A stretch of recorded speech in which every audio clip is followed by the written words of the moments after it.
Nung ilaw sa rep, kasi pundido na yung ilaw namin sa rep. Alam nyo ba na nagkakakorona kami ni Pangit? Nabasag yung salamin dito sa gilid. Ayan, nakita nyo to? Tinapalan muna namin ng plastic ni Pangit. Nag-bake ako nitong egg tart. Actually, lagi ko tong ginagawa kasi request ni Pangit. Maliit lang yung vacuum. Ayan o. Tara!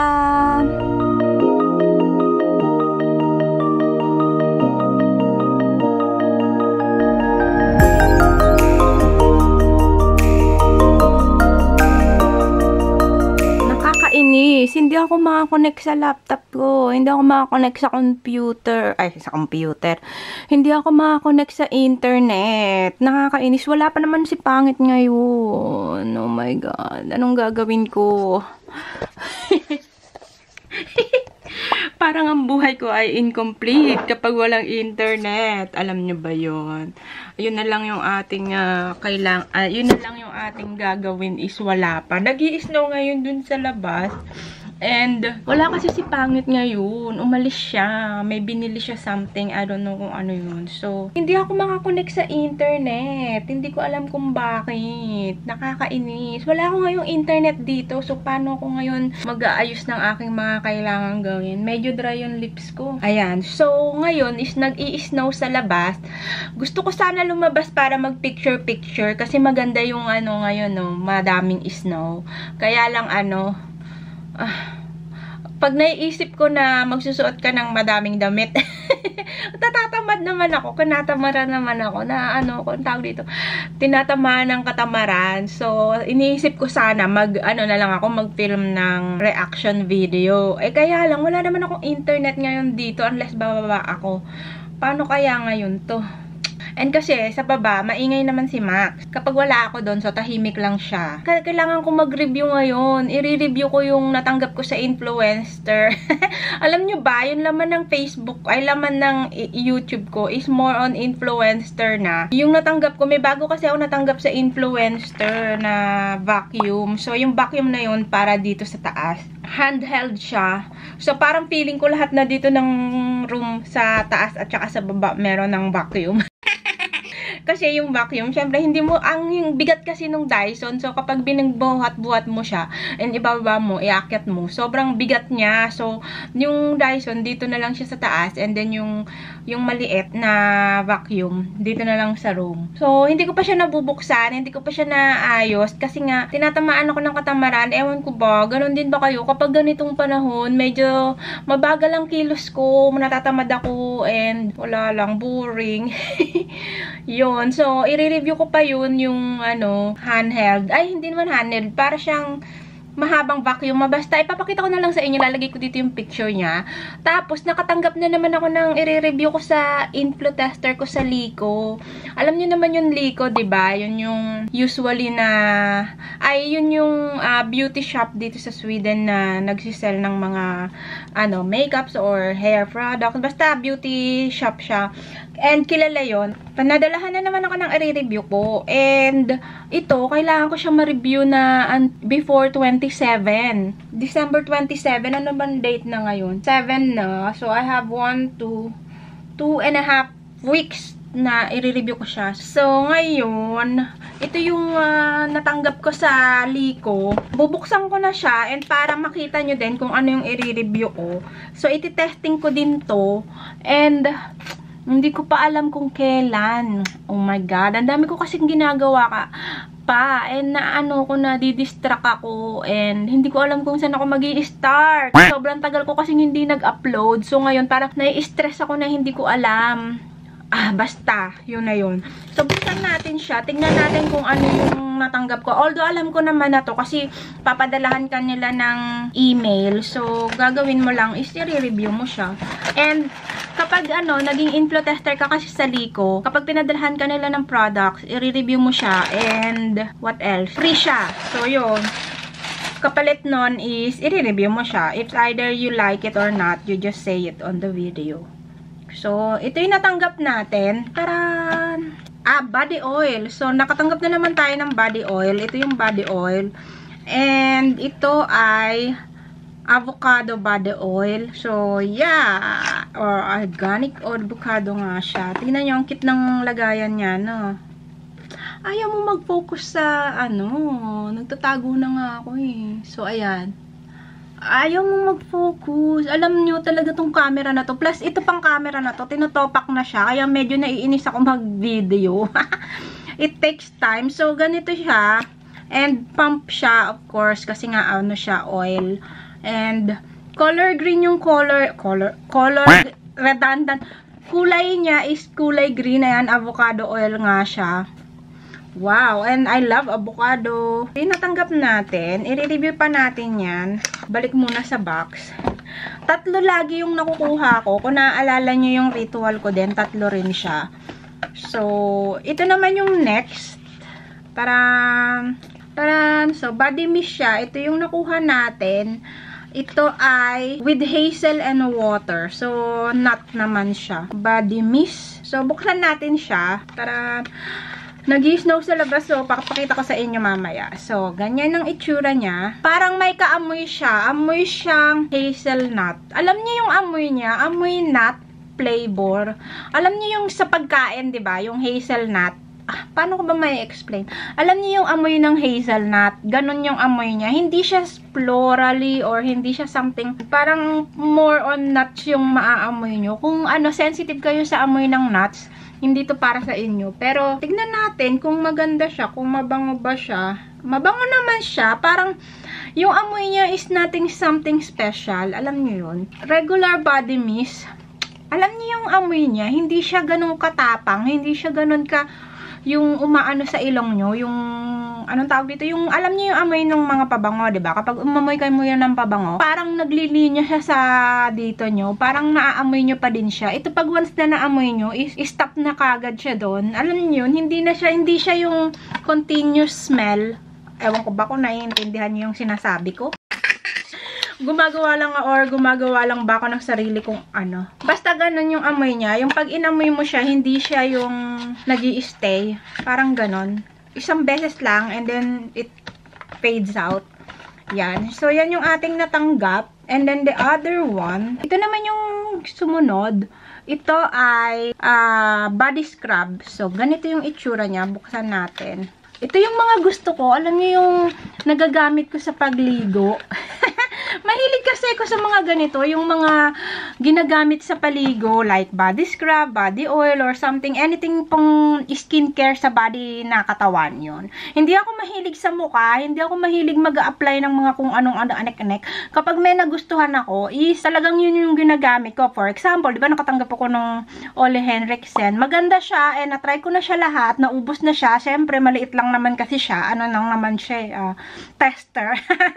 So, kapag ginamit mo yung tester and nagustuhan mo, kapag bumili ka ng malaking size, syempre mahal yung presyo niya, no? Especially kapag mga skincare, mahal talaga yung presyo niya. Hindi siya basta-basta umabot siya ng 800 something or 5 or 3, ganun. So, yun. Kaya mahilig ako sa mga body something products. Basta anything na pangkatawan. Hindi kasi ako masyadong maano sa face. Hindi masyadong maano yung face ko. So, ang ginagamit ko lang talaga is sabon and tubig pag naghihilamos ako. And yung konting moisturizer kasi dry ngayon yung skin ko dahil sa winter time, nag-i-snow, so talagang nababanat yung mukha mo. For example, kapag naghilamos ka ng sabon at saka tubig, and then pag natuyo siya para kang ganun kasi sobrang dry ng skin mo, nagbibitak-bitak. So, more on Nivea lang na moisturizer yung ginagamit ko. So, ito yung itsura niya, ganyan siya. Sugar scrub ba to or salt? Let's see. Yeah, it's a salt scrub. Tingnan nga natin, buksan natin kung open na. Ay, ganyan siya. The only thing I don't like is wala siyang seal sa taas. Dapat nilalagyan nila na to ng seal. Diba? You never know kung nagamit na ba siya or what. So, ganyan siya. And mabango siya. Oh, this one I like. Magugustuhan ko to. Itong scrub. Ay, gusto ko to. Mabango siya. Ang bango-bango niya. Ganyan yung itsura niya. Para siyang ube, halaya, na meron siyang mga seed-seed. Ito yung natanggap natin sa ating info tester na re-review. So, I think sa mga susunod na araw ko ito iti-test. Pero ito, gagamitin ko na siya later kapag naligo ako mamaya. Buksan na rin natin to. Ito yung natanggap ko last Christmas. I think na nail polish sa magulang ni Pangit. Sa magulang ba ni pangit to? O sa kapatid? So, sa tatay niya, ito yung niregalo sa akin. Alam niyo ba, hindi ko pa to nabubuksan kasi gusto ko siyang gawa ng video. Kaya lang wala naman akong time. Oh, 1 year! Hindi ko pa siya nabubuksan. And, ito is galing siya ng dollar store. Ayan o. Dollar store. May dollar store kasi dito sa Sweden. And, usually pumupunta kami doon ni Pangit. So, tignan natin to.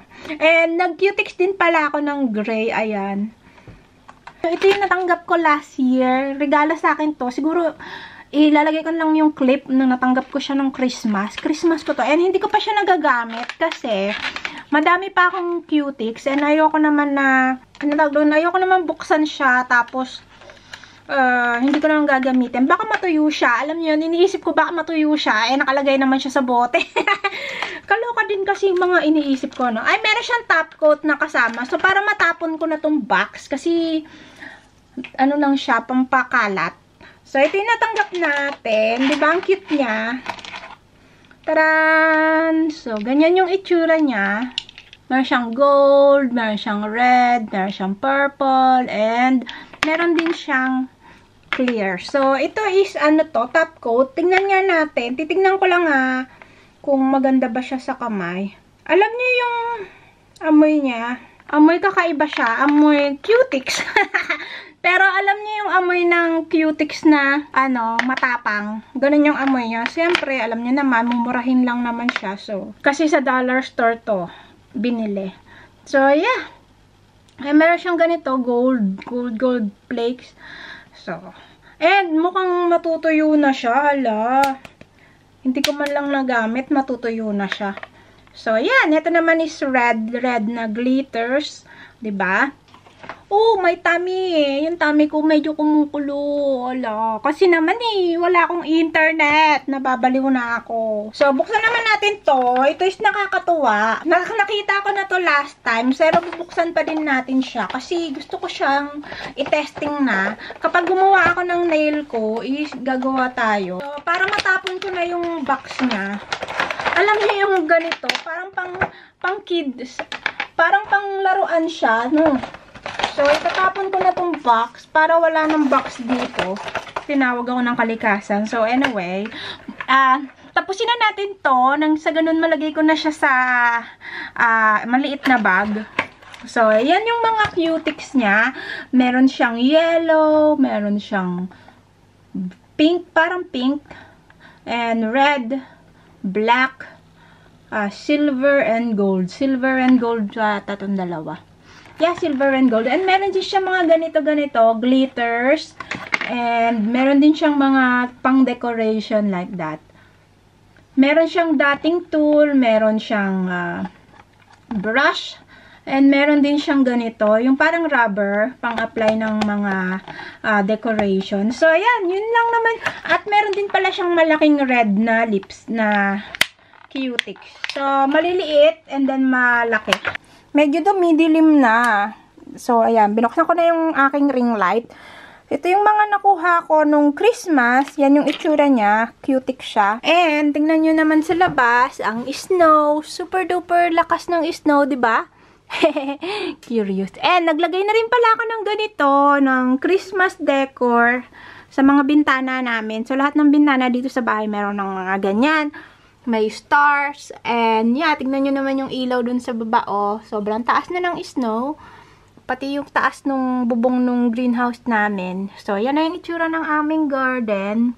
Sobrang, full of snow. Ang lakas ng snow. Even the antenna dito sa gilid is sobrang taas ng snow. So, maganda ngayon lumabas, oh. Kaya lang nakakatamad. So, yan na yung itsura niya. So, yeah, yan yung itsura. And dito is yung aming veranda. Parang siya, out balcon. Tuwing summer, dyan kami nagmi-merienda. Maganda dyan umupo. So, dun yung banda yung bahay. Kapag dito kayo sumilip, makikita niya siya dyan. Pero nakatago kasi siya dito. Forest kasi yan. So, nandun pa banda.